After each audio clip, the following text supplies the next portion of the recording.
Well, how are we doing today? Great to have you with us for IB Nation Sports Talk. As always, we've got a lot of Notre Dame topics for you today. Thanks to everyone who's already joining in on the YouTube chat boards and all that good stuff. Before we start, speaking of YouTube and everything, just a friendly reminder, a request for you. Hit that like button on YouTube. Subscribe as well if you haven't already. And, if you're listening to the podcast on one of the audio podcast platforms, be sure to subscribe and rate us as well. It all goes a long way toward helping us out. I'm Sean Stiers. It's Wednesday, and that means Jesse Stiers is with us today. How you doing, Jesse? Doing good. Got through a little bit of Cleveland traffic, made my schedule a little bit tighter than what I wanted to be, but overall, the work day is over, and now it's time to talk some Notre Dame sports. Traffic today, it's summertime, so that obviously means, road construction, but it's like everywhere I go now. It's like, I'm taking different routes when I have to get places because of construction, and now the alternate routes that I'm taking have construction, and it's just brutal. So, I guess we've got to live with it. We want the roads to be good. Anyone who's driven the Indiana Toll Road knows that it's not good, but that's what you've got to do. John Benko, he knows how to suck up. He knows how to make us happy. John says this is the best Notre Dame show, hands down. Much appreciated, John. We will do our best for you today. We've got a lot of stuff that we're going to talk about today. We've got 66 days to go till the start of the Notre Dame football season when Marcus Freeman and the Fighting Irish head to Columbus to take on Ohio State. Nearly 26 years since they met in the regular season. Of course, they've played in a couple of Fiesta Bowls since then, but nearly 26 years since Notre Dame and Ohio State faced off in the regular season. So, it'll be, of course, the first regular season game of the Marcus Freeman era. The first regular season game of his career, which makes what we're going to start with today, somewhat fascinating. Anyway, how much stock you want to put into it, I don't know. But when it comes to Vegas, one thing I know is you just don't know sometimes, And this is one of those times because when Vegas released its initial over-under season win totals for college football, like a couple months back, I guess it was, they gave Notre Dame plus 150 odds to go over 9.5 wins in Marcus Freeman's first season as head coach. Now, the Fighting Irish, they've had 5 straight seasons with double-digit win totals. Those were all, of course, under Brian Kelly. Okay, so, you got to pitch that out. You got a new factor. Marcus Freeman is the head coach. So, they were underdogs initially to go over 9.5. And now the Vegas line has moved on the Irish because they've gone from plus 50 to go over 9.5 to minus 140 to go over 8.5. And so, they've got plus 120 odds to go under. So that means they're favored to go over 8.5 still, Jess. But why do you think the line has shifted like this? I think looking at Notre Dame's schedule is a big factor to maybe why this has shifted a little bit. Besides, outside of Ohio State and Clemson, I think those are the losses that you could almost not count on right away. Or, I'm not saying they're going to lose these games, but you look at those would be the two at the top of the list, right? Right, the ones that you're feeling iffy about to start off, and then you start looking at Marshall, Cal, North Carolina, BYU, Stanford, UNLV, Syracuse, Navy, Boston College. Those are the games that I would feel pretty confidently about that they would win those games. And I think the toss-up game or the game that might get them at that 9.5 is the USC game. And you just don't know how they're going to look in their first year under Lincoln Riley. But I think looking at the schedule, 66 days out, Ohio State and Clemson are the only games where I'm really starting to scratch my head. And like I said, the USC game is going to be the game that decides if they get 10 wins or nine wins, depending on what happens against Ohio State and Clemson. Vince and I were talking about it yesterday. Everybody loves them some USC right now. I kind of, started to slow myself down in the middle of that. Everybody but Notre Dame fans, of course, but everybody loves, especially Vegas. Vegas is in love with USC right now. Caleb Williams, the transfer from Oklahoma, followed Lincoln Riley over there.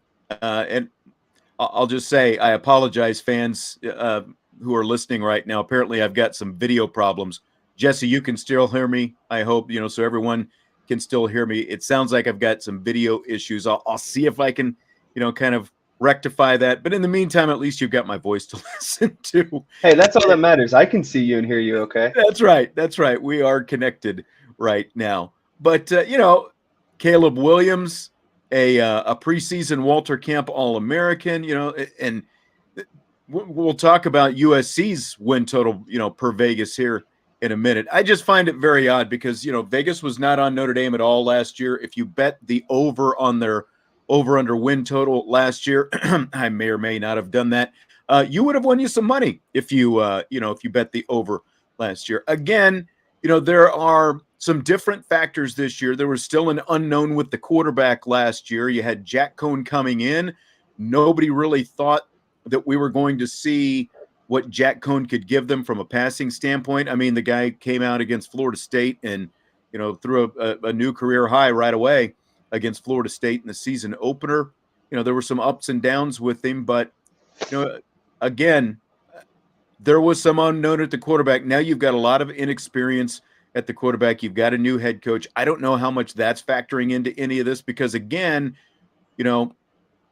those were factors too. Those were factors basically as soon as the Fiesta Bowl was over. You knew you were going to have a new quarterback and a new head coach and some different variables this year. So I think it's interesting that the line has changed. Maybe it's just because of where the money went and, so Vegas made an adjustment and that's where they are right now. Again, you've got minus odds, so Notre Dame is still per Vegas with minus odds. That means they're favored to go over the 8.5. You're not going to, get as much money, obviously, but, so they're still favored to go over, but at the same time, it's not 9.5. That one win is a big difference because, you kind of rip through the schedule. Ohio State, Marshall, Cal, at North Carolina, BYU out in Las Vegas, Stanford at home, UNLV at home, at Syracuse, Clemson, Navy out in Baltimore, and then Boston College, and then at USC. So, I look at that schedule and I don't see 4 losses on it. Could 4 losses potentially happen? I guess, because again, you've got a first-time head coach and there are decisions he's going to have to make for the first time that he's never had to make as a defensive coordinator. So I guess we'll see, but I find it odd that it dropped a full game on the over under win total for the season. I would almost deem it, if you see Notre Dame lose 4 games this season, not to be dramatic, but I would almost consider that a bad season. I know that Marcus Freeman is a first year head coach, but what's in his locker room and on his roster, I don't think that with the schedule they're playing, I don't think that's a 4-loss team. And I would, like I said, I would be okay. Feel comfortable with maybe a 9-3 record. But I think the goal and the standard that has been set is double-digit wins every season and the potential to fight for a playoff spot, and if not a playoff spot, a New Year's Six bowl game. Yeah, David Knight with a comment for us on YouTube. USC will not be a top 10 in 1 year. They need help up front on both sides. And I agree with they need help up front on both sides. That is definitely going to be their issue this year. What exactly they're able to do down in the trenches, because they've got skill positions, they've got Caleb Williams, they've got the Pitt transfer, all this different stuff. Jordan Addison, they're always going to have skill position guys, but it's what happens in the trenches that's really held them back. But if you look at USC's schedule this year, I mean, Vegas has their over under at they've got minus 120 odds to go over 9.5. So USC is a Vegas favorite to win at least 10 games this year. You look at their schedule, and I think that at a minimum, they're going to win 9. I'd give them a lock to win 9. Do they get to that double digits though in Lincoln Riley's first year? Again, how much are those lines going to hold them back this year, both offensive and defensive? That's going to be the biggest question for USC this season. But I see them, pretty solidly with the skill talent that they've got in the schedule that they've got right at 9. Then are they going to get over that afterwards? So, but I think it would be interesting to see, because USC and Notre Dame, that could be a potential 9-2 matchup to see who's getting to that 10 wins at the end of the season. And like you said, easily, it's yes, you have all the skill positions, but I think where Notre Dame might have a slighter edge is when you were talking about definitely on the offensive line in the trenches, being able to move masses, establishing that trench dominance, and really using a guy like Michael Mayer to their advantage, I think would help against USC. And another thing to look at, I think that could potentially give USC the slight edge, is it's the last game of the season and it's at USC. So those, minor things, but those do play a part, I think, in establishing kind of who's going to be the underdog and who's going to be the favorite. I think, like I said, going into it, though, you might see 2 9-2 teams who are battling to potentially, reach a New Year's Six bowl, or potentially, USC might be fighting to go to the Pac-12 or Pac-12 championship. Right. So I think ultimately what I'm trying to say here is there's going to be a lot riding on that game. And fortunately for us as fans, it's the last game of the season, so it's a good test. See where you're at, and potentially end on a good win to end the season.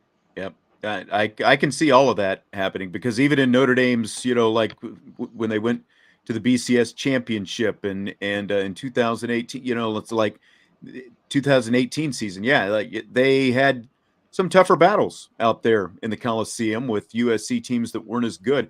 Here's 3 others on Notre Dame's schedule with Vegas odds. Clemson has +1.5 odds to go over 10.5. I'm struggling with them because of what they were last year. Are they going to get better that quickly? I guess we'll see. Ohio State has -220 odds to go over 10.5. So Ohio State favored to go over 10.5. Everybody Clemson, take that under. Those are good odds to take. State? Yeah, take the under on those odds, -220. Ooh. I mean, a very good Notre Dame game in the beginning of the season. It's the first game of the year. You could easily have a loss there, and they have the rest of the Big Ten after that. Michigan beat them last year. Michigan State's always a good game. Penn State, you never know what's going to be like. I just feel like if you're gonna, why bet $100 or why bet 220 to win 100 when you could maybe bet like 50 to win 100 just by taking the under? So that's just a little bit of my advice in there. Irish Chi-Town wants to know why Notre Dame always ends the season in California. Why can't we ever end the season at home, is what he asks. Well, it's because the 2 California schools would not sign contracts to play that, that annual series if they had to play in South Bend in November. Neither one of them wants to be out here. And so the compromise is you get them in October. Notre Dame is kind of, stuck with this. Well, we want to be on the West Coast to end the season. I'll be curious to see how much of a priority that is going forward, especially the state that Stanford is in right now. But that's pretty much the reason. The California schools would never agree to play here. They're fortunate that the ACC has put Clemson in South Bend in early November these last couple of times that they played them. Remember 2020, and they'll obviously be out here in November as well this year. But Vegas also gives Notre Dame +200 odds to win 10+ games. I really like that, like in terms of value. If you're looking at a value bet, +200 odds for Notre Dame to get to 10 wins. You're talking about a program that's got to 10 wins, 5 consecutive years. And of course, bowl games do count in this, because like if you place an over-under wager, you have to wait until all the bowl games are over and everything else. So I love that value right there, +200 for Notre Dame to get to 10+ wins. Yeah, that's basically a double me bet. You bet 50, you win 100. You bet 10, you win 20. You bet 100, you win 200. So whatever you place there, you could ultimately double your cash and have a little pocket change for a nice night out. Yep, for sure. And John Banco says ending the season in California is good for recruiting. That is true. That is kind of how they've positioned that. Michael says Marcus Freeman needs 2 primetime big wins in 2022 to shake the Brian Kelly era baggage, not winning big games. Then Vegas will change. And I can see that as well. That's right, because that is exactly it. It is the baggage that Notre Dame as a program has, that they can't win those big games. So can they step up and win some of those big games now with a new head coach? So considering they do have, a new head coach, first time starter, do you think twice at all, about writing him in to win at least 9 games? Or are you pretty confident in at least 9 and then kind of see what happens after that? I'm very confident in at least 9 games, and I think the only thing that provides hesitancy is Marcus Freeman and his team have to start, the Freeman era, the first regular season game at a team like Ohio State, down in the Horseshoe against a very prominent, very established team with 2 really good young dynamic players at quarterback and running back that were, freshmen last year and had a lot of success. So it's kind of scary to see what they could potentially do in their sophomore season. But thinking about what kind of draws hesitancy for me in the 9 or 10 win area is exactly what you were talking about. You just don't know what you're going to get out of a rookie quarterback, I guess you could say, or a quarterback that's starting as a full timer, and that's not even been established yet. But we're assuming here at the University of Notre Dame and Marcus Freeman going into his first year, those are just very uncertain things. But I think with Tommy Rees and him easing Buckner into the quarterback role, I really think you'll see them try to establish the run game early, especially early in the season with a good offensive line, and then start playing off of that a lot. You have a good tight end with Michael Mayer. You can run him up the seam off play action. So I really think to settle the nerves of a young quarterback and maybe a young coach, you want to establish what you're good at and what you're good at, and that's controlling the trenches and starting to run the ball. And playing off of it, like I said, with some play action, and go to your big body, one of the best tight ends in all of college football, who's a machine when it comes to catching the ball. I think that could give them a nice steady pace to start off the season. And then you start to see Buckner kind of open up, and you'll see Rees open up the playbook and allow him to play a little bit more dynamically. Yeah, I think I like the machine as a better nickname for Mayer than Baby Gronk and all that stuff. Personally, it's like, I mean, maybe that's just like there's this movie called 8mm, an old Nicolas Cage movie where kind of the bad guy in there was called the Machine. It makes me think of him, but it's like that's more intimidating, I think, than Baby Gronk. Call him the Machine. Mayer the Machine is what he is. Jesse's getting into his X's and O's and his diagramming already. You've got plenty of time to get to that once we get 66 into the season. days. That's right. 66 away from right now. Well, things are going to look a little bit different in the ACC next year. Did you see this news about the ACC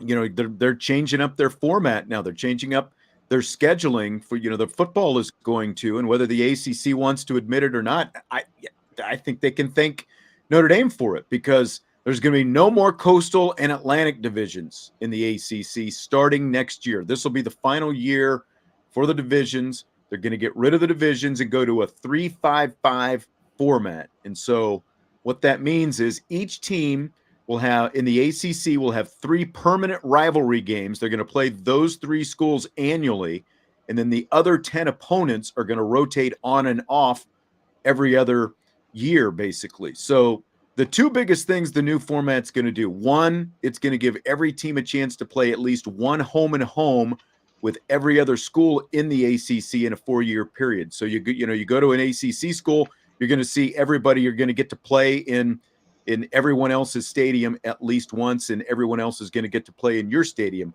at least once in that 4-year stretch. So that's, I think, good. Divisions, they didn't get a chance to do that.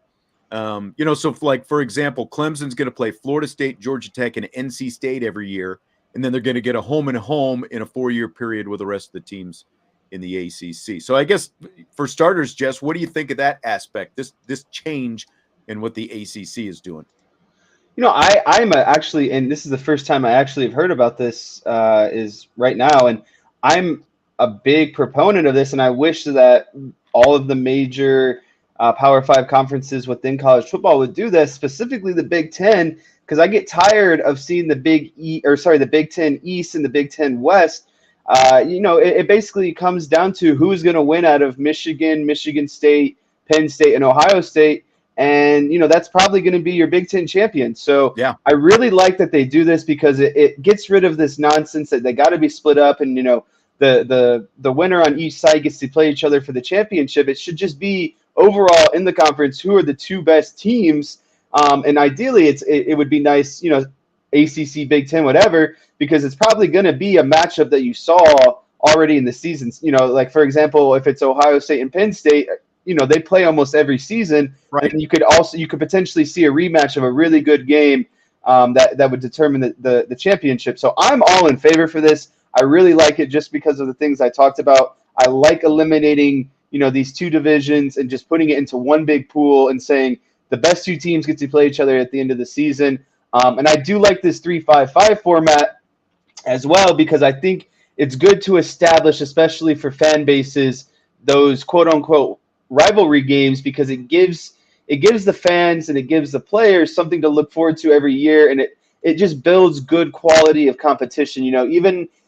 Rivalry games are known for, even if you aren't at your best that year, it's still probably going to be a quality game with your rival just because it is a rivalry. You want to show up, you want to play well. It has extra meaning to it. And then the 5-5 format is nice because then you get to rotate everyone else out. Exactly. And so in a 2-year span, you're playing everyone and you are establishing kind of these rivalry games. So I think this is a beautiful format, and I would not be surprised and I wouldn't be upset if it gets implemented to the rest of the Power 5 conferences. Yeah, the Pac-12 made the switch, I think, maybe a month or so ago, so they're doing it. The Big Ten is still like debating. I don't know why it's a debate. They just need to do it. I don't think they've maybe officially voted on it yet. But look, I said this after Notre Dame's one and only season in the ACC, 2020.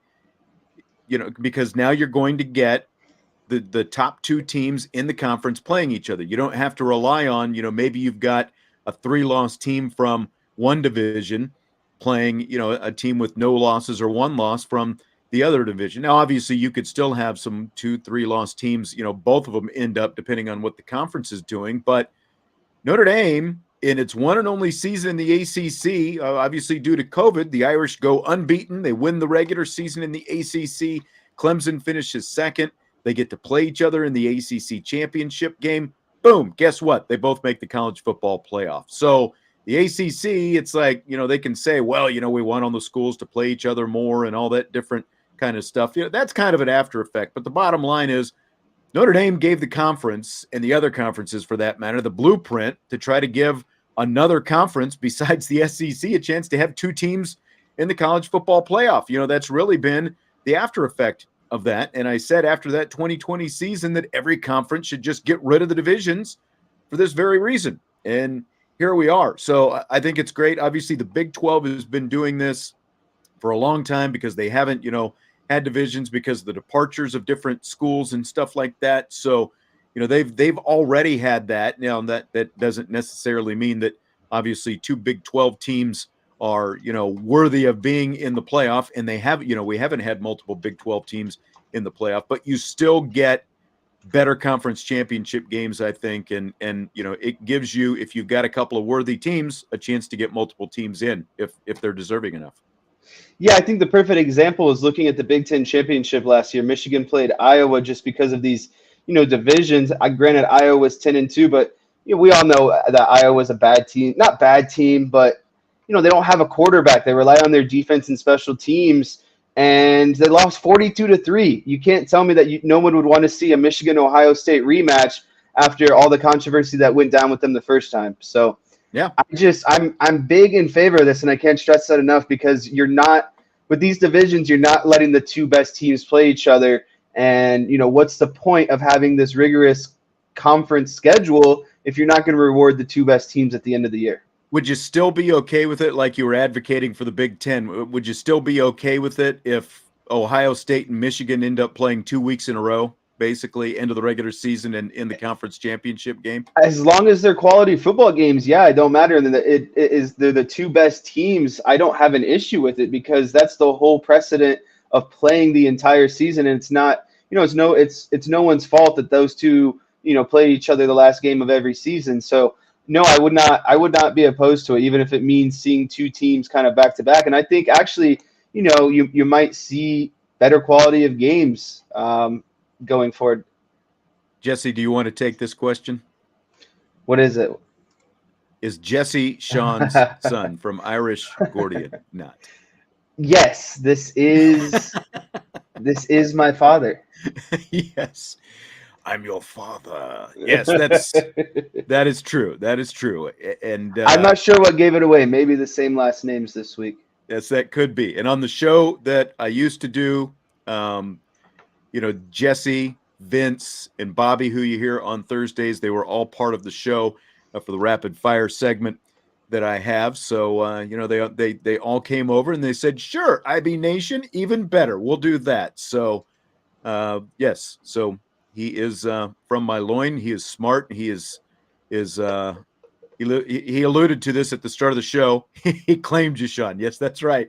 He alluded to it at the start of the show. He lives in Cleveland. He's an engineer by day and a sports talker. He played multiple sports, baseball and football at Siena Heights in Michigan. So he's got a lot of background in both. And I was talking about it earlier. Once this football season starts, he was a linebacker in college. So he's going to be doing a little chalk talk for us. So it's going to be fun once we get that going, once the season gets started and stuff like that. So I need everyone to stick around because we're going to start diagramming and diagnosing and doing a lot of breakdown of plays so you can really understand, the X's and O's and kind of what's trying to be accomplished per play. And you kind of see that the whole scheme really revolves around kind of getting one guy free. Yeah, that's the whole point. You want one guy to go unguarded or unmatched. And so it's fun. It really helps you kind of see a perspective of things that you might not have thought about before. Yep. And luckily for me, I got exposed to it at a college level. So it's just fun being able to translate my passion and kind of the things that I see that are going on during the game. Yep. All right. Okay. We got some Notre Dame baseball that I'm going to get to here in a minute, but I wanted to read this first. I saw this today. I think Chuck Freeman here in town tweeted this. On this date in 1932, what I'm about to read, appeared in the Pittsburgh Post-Gazette newspaper. Dateline, South Bend, Indiana. The Reverend Michael Mulcair, CS Vice President of Notre Dame University, today said he was not in favor of barring radio broadcasts at Notre Dame's home football games next fall, but that final decision on the question rested with the faculty athletic board. Here is a quote. Personally, I feel that these thousands from coast to coast who have supported Notre Dame teams in other years when they could afford to do so should not be deprived of the pleasure of following the games by radio now that they have become victims of depression, Father Mulcair said. I have never felt that the gate receipts would be materially increased by the patronage of those who listen to the games over the radio when tickets of admission to the games are available. End quote. That was published today on this date in 1938.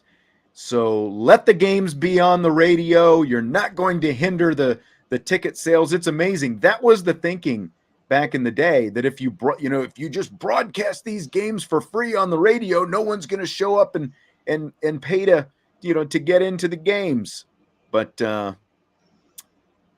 guess it turned out okay for the most part, huh? Now we've got Notre Dame contracts, TV contracts, and everything else. All right. You want to talk some baseball? Yeah, I think it's time to maybe switch gears for a little. Okay, let's do it.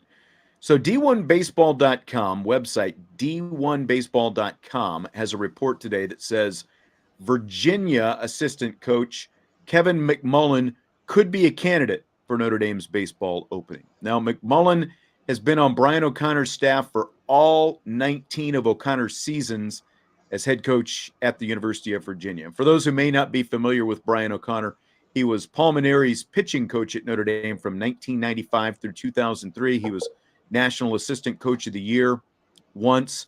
And McMullen's been a hot head coaching candidate in the past, but he stayed at Virginia, where he and O'Connor basically took a program that was a doormat and turned it into a college baseball powerhouse. Before O'Connor got to Virginia, they had been to the NCAA tournament a total of 3 times ever.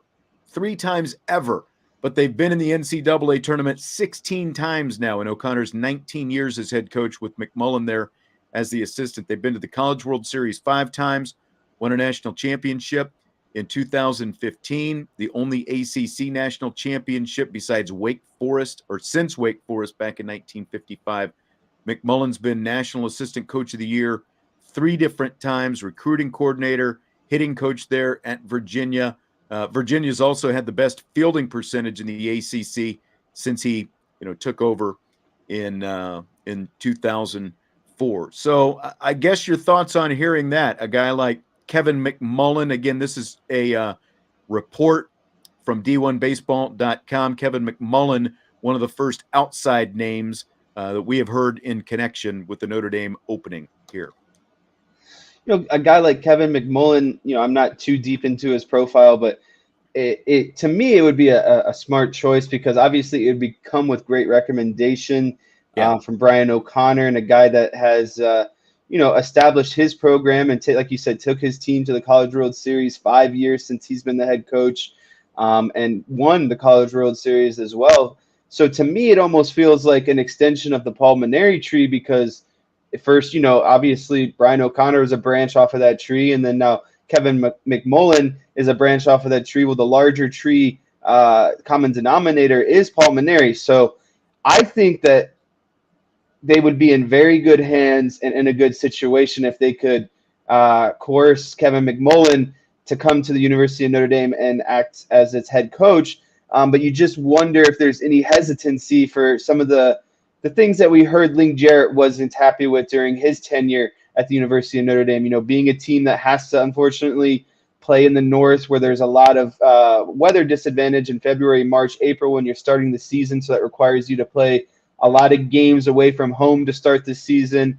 There's been complaints about Notre Dame's facilities, and that being a factor why they didn't get some of these regional and super regional bids the last couple of years is, the NCAA, quite frankly, didn't think that their facilities were on par. So, those things have to be factored in for a guy like him who's making this kind of decision, because, like you said, there's obviously been other people to reach out to him.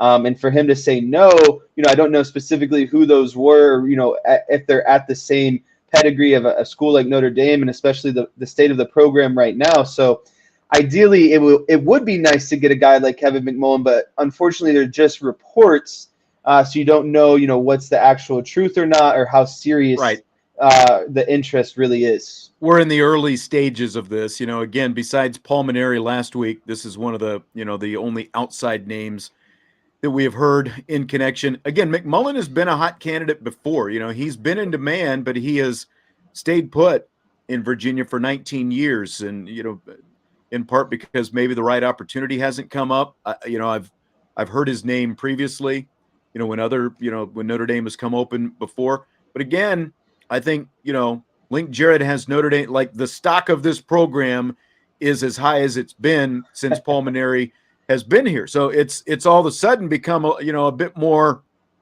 in demand position than it was. So, I guess that's a good thing. But Jarrett's assistants, Chuck Ristano, Rich Wallace, also candidates. How much do you think sort of those guys having Link Jarrett's formula, the formula to the success that Link Jarrett had, how much do you think, how much stock do you put in that, in them as potential candidates to become head coach at Notre Dame? I really put stock in it for a guy like Chuck Ristano, because he was here before Link Jarrett got here, and Link, came aboard and decided to keep him a part of his staff. And, you can probably answer this question a little bit better, so I'll pose it to you. Was Ristano a part of the Schrag No. coaching situation at all, or just Mick Aoki? Just Mick Aoki. So I think what makes it interesting is Ristano obviously was around the Aoki tenure, and the Link tenure, so he can see, the differences between what it takes to be at the winning level, specifically at Notre Dame. So a guy like him would be more interesting for me because he can combine kind of, what he's learned through both of those experiences. He's been a part of this team already. He's familiar with, the day-to-day at Notre Dame. Rich Wallace, on the other hand, I wouldn't be too excited about that. I think I would be more excited about Ristano. I think my pecking order would go, McMullen, Ristano, and then Wallace. But when a guy like McMullen comes in, you have to look at, he's probably going to set his own way or standard.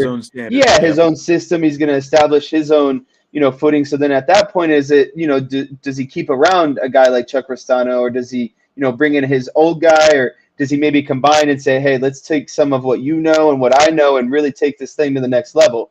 Right. So ideally, I would love to see Kevin McMullen and Chuck Ristano kind of leading the charge next season. But to answer your original question, I have interest in Ristano, but not so much Rich Wallace because of the things we talked about. Rich Wallace came over when Link Jarrett started. So I just don't know if I would feel comfortable with a guy like that stepping into a role with not as extensive background, I guess I would say. Yeah, and again, Ristano's been here for 12 years now. He 3 years with Link Jarrett, and then the previous 9 years with Mick Aoki. And the comment that Chi-Town made, hard to get very excited about an internal hire. I mean, I know you get more excited about an external hire, I guess. And, Link Jarrett and these two guys, Wallace and Ristano, they'd been together for all 3 of the years. But at the same time, they're literally the 3 most successful years in the program. Like you can argue that these 2 back-to-back years are historically the most, successful back-to-back years in the history of the program, going to a super regional and then the College World Series. So, like to the point about, an internal hire, I get it that, maybe a bigger name guy from the outside is going to get you a little bit more fired up. I don't know how fired up people were when Link Jarrett took over because he was coming from UNC Greensboro, and it wasn't like he was a household name by any means, but in the college baseball world, he's obviously become a household name pretty quickly. And, he parlayed that into the job back at Florida State. To me, the biggest benefit these guys have is, again, there was a blueprint that Link Jarrett laid out. It was a very specific plan. They did things in a very specific way. It wasn't just work harder and you're going to get better. There was very specific things they were doing day in, day out, and at bat to at bat and pitch to pitch and all that stuff. And so these guys, even though they're assistants and they've both been assistants for about the same amount of time, I think, one for 15 years, but both of them for around 15 years, the fact that they were there and saw what Link Jarrett was doing day in and day out, and Link Jarrett just having the 2 most successful back-to-back, seasons for Notre Dame baseball, that I would have to think, maybe a little bit longer and harder about that. Let's move on to some rapid fire. We've got plenty of rapid fire questions tonight. Last week, I laid out a proposal for NBC's Notre Dame football broadcast booth because there's a chance former Cowboys head coach Jason Garrett ends up being the new analyst in the NBC booth. And that means possibly yet another year without a former Notre Dame player as an analyst. So my idea is just do a full-blown Notre Dame Manning cast-like alternate broadcast on the Peacock app. You've whatever your booth is going to be on regular NBC TV, go ahead and do that. But in the meantime, you've got Notre Dame guys sitting in the Peacock, booth doing a Manning cast type thing. And, and my idea went a step further. I know everyone, is not necessarily going to like it. The Golics, get the Golics. Do you buy or sell a Manning cast-like broadcast on the Peacock app for Notre Dame? I buy that idea, actually. And I think what I would do to maybe take it to the next step is, find your host, whether it be the Golics or not host, but you're kind of your main 2 guys every week. And then, bring on ex Notre Dame players, just like the Manning cast does, maybe for a quarter or, at least a quarter each week. You could get, recent graduates, you could get, ex NFL players, all kinds of ex Notre Dame players who could just do a cameo and come in for, a few plays, just like the Manning cast does. Or you could bring in prominent people that graduated from Notre Dame, that are still huge fans. I think it would be a good idea, a lighthearted idea, and you could run it on something like the Peacock and have, a lot of Notre Dame alma mater show up week in and week out just to, talk X's and O's, or just talk about, what got them into what experience or what memory really stood out to them that made them, such Notre Dame diehard football fans. So I do think it would be a good idea, and therefore I'm buying this one. Real quick before I forget about this, I do want to remind everybody listening live tonight that they're going to be going live. Brian and Ryan, I believe, are going to be going live at 8 o'clock tonight to cover the decision by Cam Williams, who's going to be committing to either Notre Dame, Michigan, Wisconsin, Iowa, or Cincinnati. So that will be live tonight.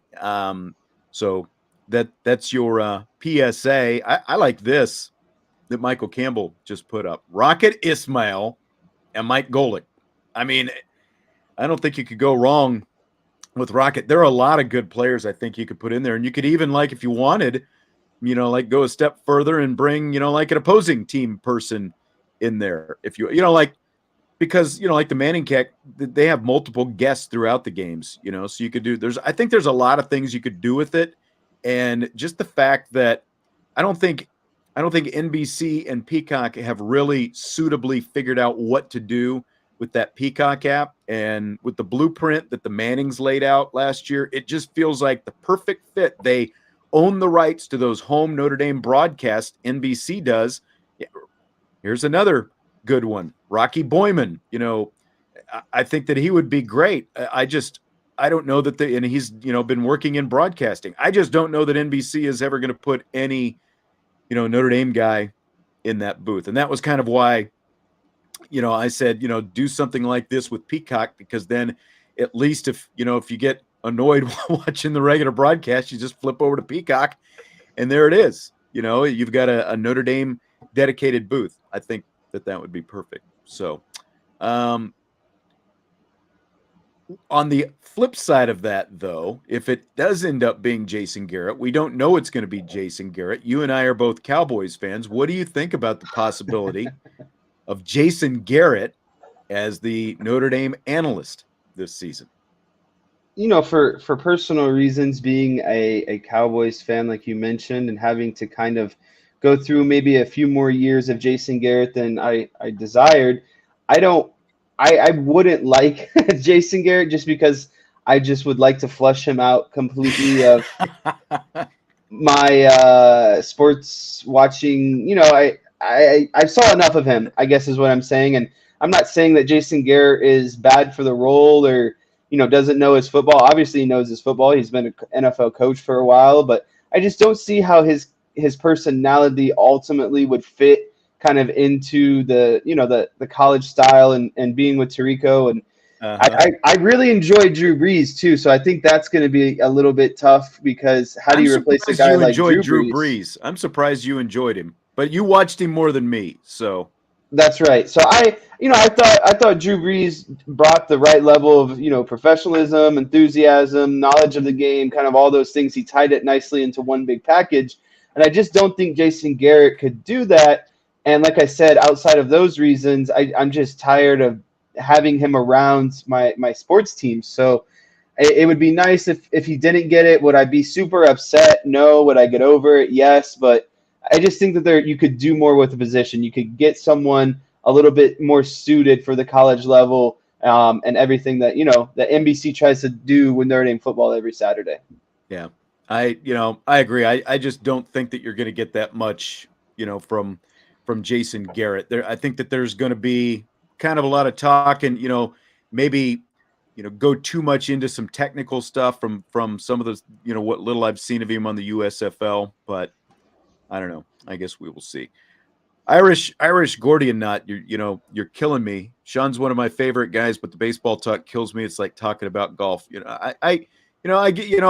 We're we're not leading the show with Notre Dame baseball, but there was some, at least a report about potential candidates. So we're trying to work it in there. We've still been, to this point in the show, we've been probably 90% Notre Dame football talk so far, wouldn't you say, Jess?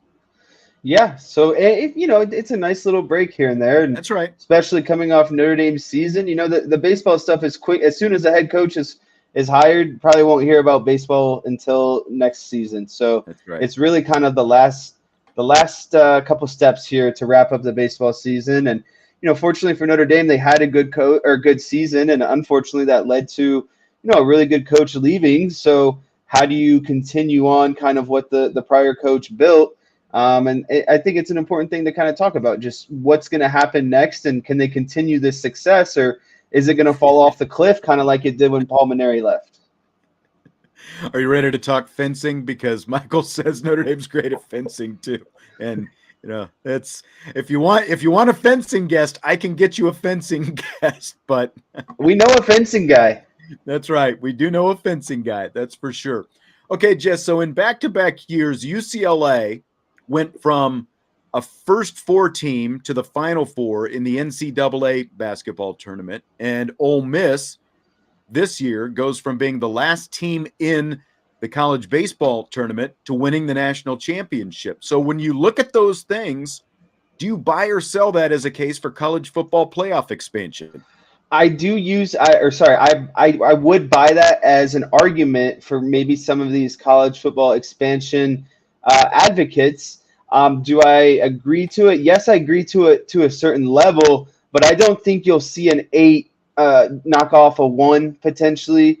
You usually see like Alabama is one of the more dominating teams, obviously, of the college football playoff since it originated. And I just don't think you'll see an 8 seed like that really knock off a true powerhouse number 1. I think in football, it's a little bit more dynamic.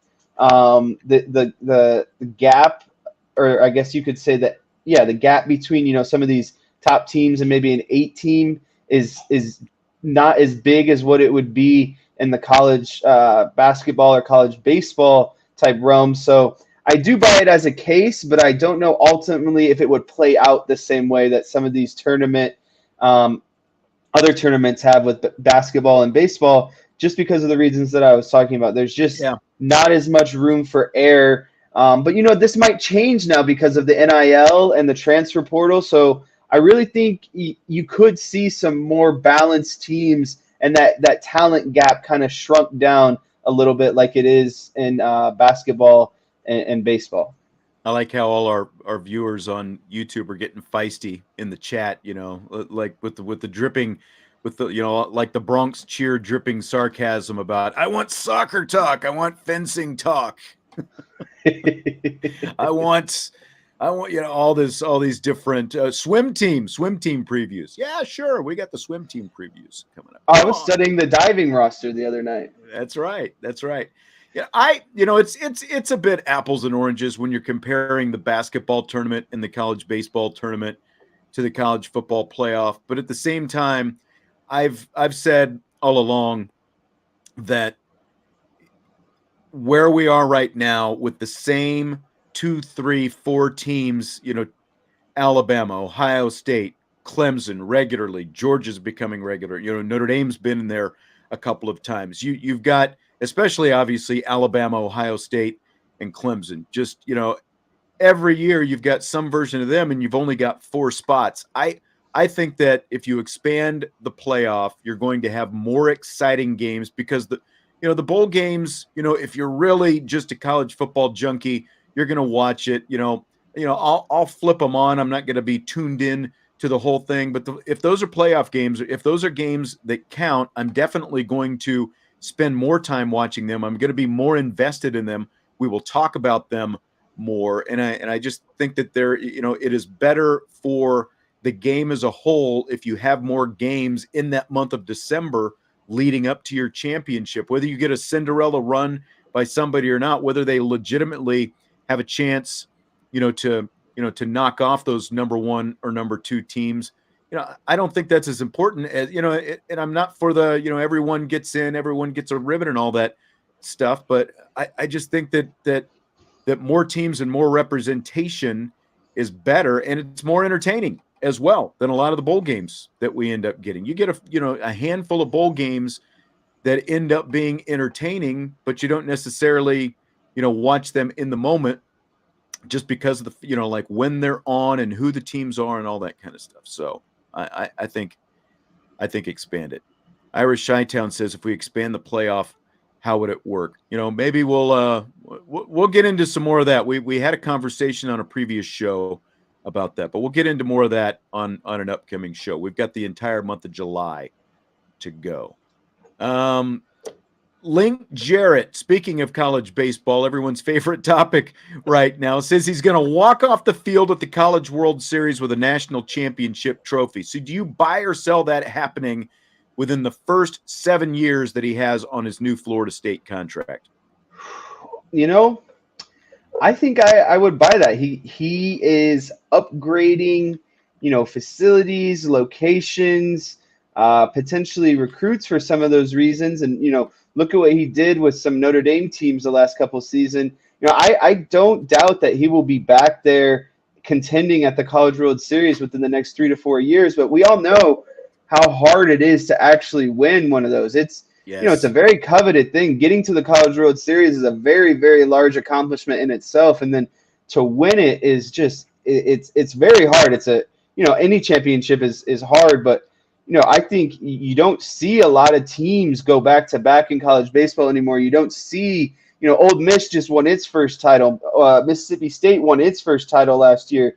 These are teams that have been around for a long time, have had good teams. You see a team like Tennessee go down this year to Notre Dame, best pitching and hitting in all of college baseball, yet they can't even get to the College World Series. So it's a very hard task.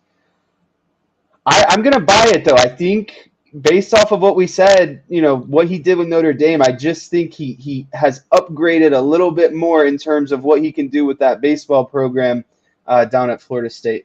Yeah, I mean, and that's not a shot at Notre Dame. No, but it's just, what Florida State places more of an importance on baseball than Notre Dame does, and that's just the reality of the fact. I mean, you're absolutely right about that. He's a great coach. He deserved, to go back and, get the job at his alma mater and all that stuff. And he's going to have, more benefits there that he was going to have here at Notre Dame. That said, I've said this before, getting to the College World Series is hard. Winning there is even harder. There is no secret sauce. Mike Martin Sr., the guy who led Florida State for 40 years, he coached Link Jarrett, went to the College World Series 17 times in 40 years and never won a national championship. Virginia is the only ACC team with a national championship in the last 67 years. So as great as Link Jarrett was here, and, for all that he's going to get, the weather, the facilities, everything else, the salary that he's going to get by going back to Florida State, all those things are going to be great. But there's still, you still have to get there. You still have to win once you get there. And it's again, it is tough. It is tough. So I'm going to say no. I'm going to say just, when you look at all the odds, I'm going to say he's not going to get it in the next 7 years. I think he's probably still going to get to Omaha, but I'll say no to the national championship right now. So since the start of last season, former Chicago Cub Kyle Schwarber has 27 home runs in the month of June. In fact, he has 27 home runs in 52 games in the last 2 years and 27 home runs in the other 134 games. That's still 54 home runs in the last 2 years. So you're a Cubs fan, Jesse. Scale of 1 to 10. How much do you think Schwarber should still be a Cub right now? I put this at a 5. I've kind of accepted the fact of, what the Cubs decided to do last year and, moving on and kind of developing some of their own homegrown talent. I just want to say, though, I hope they make it pay off because, this roster that they're running out this year is just brutal to watch sometimes. And as a fan, you still got people showing up and, rooting for the Cubs. And I get it, you can't be good every year, but the Ricketts purposely decided to put this product out there. So I just hope that we get repaid in the next couple of years, with some contracts clearing off the books. Like I said, some homegrown players. I really hope they just go out and make a splash in free agency. But if we were talking about Anthony Rizzo, this scale would be like a 20. Yeah. I think that's the one player Yeah. that outside of all of, everyone else, Schwarber, Baez, Bryant, Rizzo, I just think that's the one guy that I really would have tried to keep at all costs. And you look at the year he's having, granted he plays in a T-ball park for his home games, he's still having a fabulous season. Yeah, I agree that Rizzo would have been the priority, but at the same time, you could have kept Kyle Schwarber around for a lot less money than you're going to have to pay Anthony Rizzo or any of those other guys, Bryant, Baez, so like you could have still had Kyle Schwarber for, relatively inexpensive, and he's out there blasting home runs left and right. But the bottom line is if you're not going to make an effort to keep one of those other bigger guys, Baez, Bryant, and or Rizzo, then what good is Schwarber going to do you? They still have one more year of Jason Hayward, and then I think that's where things start really getting evaluated from is once they purge that Jason Hayward contract after next season. What are they going to do with all that extra money they're going to have? Because they've still got a high salary. It's still like middle of the pack, like 14th or something like that, I think, in baseball right now. But the bulk of that salary is going to like 4 guys, with Hayward being one of them. So that's kind of where they are. But the product that they're putting on the field is just not good. Okay, fill in the blank. This will be our last question for tonight. When we were in Omaha at the College World Series, we heard the term backside home runs used as a replacement for opposite field home runs. So you played baseball in college, Jess. The term backside home runs is blank. The term backside home runs is quite honestly stupid in my opinion, and I don't understand why we're taking something so commonly known and trying to like put this flair on it. It's the opposite field. If you're if you're a right-handed batter, and you go to right field, that's a nice, opposite field hit. If you're a left-hander and you go to left field, that's, a good opposite field hit. I just don't understand why we're switching to this term backside. It just doesn't fit in my opinion. It's not common lingo. It's just, you kind of do a double take. Like, what do you mean by backside? It just doesn't seem like something that belongs in the terminology of baseball. I think opposite field does the job just fine. I think everyone knows what you're talking about. So I'm on board with just staying with opposite field. I don't know why this whole backside thing has come up or whose idea it was to add, this unnecessary kind of flair on such a common terminology. Backside home runs is just confusing. It's like someone's trying to reinvent the wheel. It's literally like, what can I call this that nobody else has called it? So they came up with backside. I don't get it. Drunk Vigo says I prefer non-binary hits. That's actually not a bad one either. A bonus question from Brent Lewis tonight. We were talking about the ACC earlier. Brent says, do you buy or sell Notre Dame football going to the ACC after 2024? And I'll just answer first, and I will say, ask me after they get this college football playoff, expansion deal figured out. If it is still 4 teams, I would give it a much greater chance that Notre Dame ends up there. But if they expand the playoff, and it's not a coincidence that Jack Swarbrick was on that working group a year ago, along with Greg Sankey from the SEC, that recommended expanding to 12. It's in Notre Dame's best interest. The bigger it expands, the more it benefits Notre Dame, and the more that gives Notre Dame a chance to keep its independence. So I don't think it's going to happen. I think they're going to expand to at least 8. I think that there's still a good chance that it's going to be 12 because with the voting that they did a few months back when they tried to expand, it had to be unanimous among the conferences because they still have a TV contract that they're working under for the next few years. So it had to be unanimous for them to expand it before that TV contract ended. What they're going to do now, the vote that they're going to have sometime within the next year is they're going to vote to expand it with the next TV contract. And that just has to be a simple majority, to get to whatever kind of expansion they're going to get. So I think they're going to end up expanding it to 12. And so, no, I don't think Notre Dame will go to the ACC after 2024. I say there's a 0% chance. I'll keep it nice and sweet. Short and sweet and simple. All right. Very good. Jess, great stuff from you as always. And don't forget, Brian and Ryan are going to have a live recruiting show tonight, 8:00, covering the decision by Cam Williams, who's going to be committing to either Notre Dame, Michigan, Wisconsin, or Cincinnati. So that's going to be coming up on the Irish Breakdown YouTube channel. So look for that coming up at 8:00, which is just an hour from now as we are speaking. So we're going to wrap it up with that. Don't forget to hit like. Don't forget to subscribe on the YouTube channels. And don't forget to subscribe as well and rate and comment and all that good stuff if you're listening on one of the audio podcast platforms. Great to talk to you as always. We will finish up the week tomorrow with Bobby Hensley. He will be in as we finish up the week with the IB Nation Sports Talk Show. Jess, I will talk to you later. Sounds good. Thanks for having me. Absolutely. And we will talk to everyone else later as well. We'll talk to you tomorrow. Talk to you then.